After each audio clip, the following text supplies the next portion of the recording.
Now, this approach will work. Actually, it won't work because I've mistyped the title. That should have been visited this year, because it has to correspond exactly with the text that appears on the button's label. And that's the problem, really. What we've done here is we've hard-coded a dependency on the actual text that happens to appear on the button in the user interface, and that's always bad practice. What could happen when this application goes through testing, somebody might suggest that, oh, let's change the label on this button to be something a bit shorter, or let's change it to be French or German. And as soon as we change any of the text on these button controls, it's going to completely ruin the logic in our code. So having a statement that explicitly depends on the text that happens to be on the button control is always a bad idea. So what do we do? Well, luckily for us, there is a mechanism which enables us to check which button was clicked that doesn't depend on its user interface. So for example, if I click the first button and have a look at its properties, as well as having a text property, which is the user interface text, there's also a property called command name. And this is, if you like, the logical name for the command, as opposed to the label that happens to appear on the user interface. This is more like a programmatic name that represents the button. So I could choose a name such as this year command for that button. And then for the other button, I can choose a command name such as last year command. And then if I go back to my code behind, I can now modify the logic so that it checks not the text property, but the command name property. And that's much better.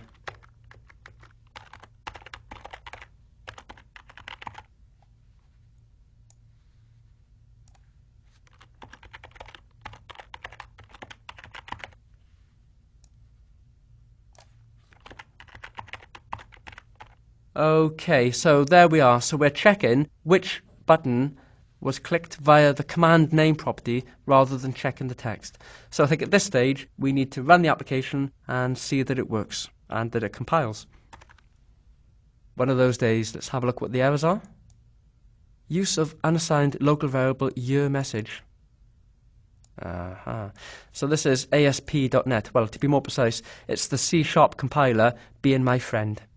What it's complaining about here is I have a local variable called yearMessage, and although I've set the value for it in this branch, and I've set the value for it in this branch, it is possible that both of these if tests fail, in which case this variable will be unassigned. So I need to just give it a simple initialize value at the beginning. So let's just assign it the value string.empty. That's an empty string.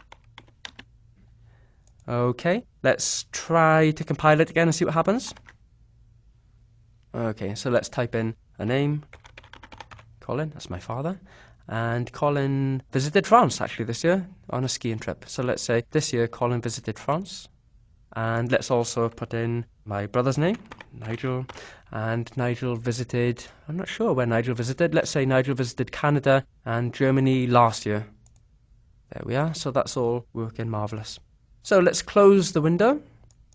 And we're pretty much finished with this example. I'll just summarize what we've achieved in this example.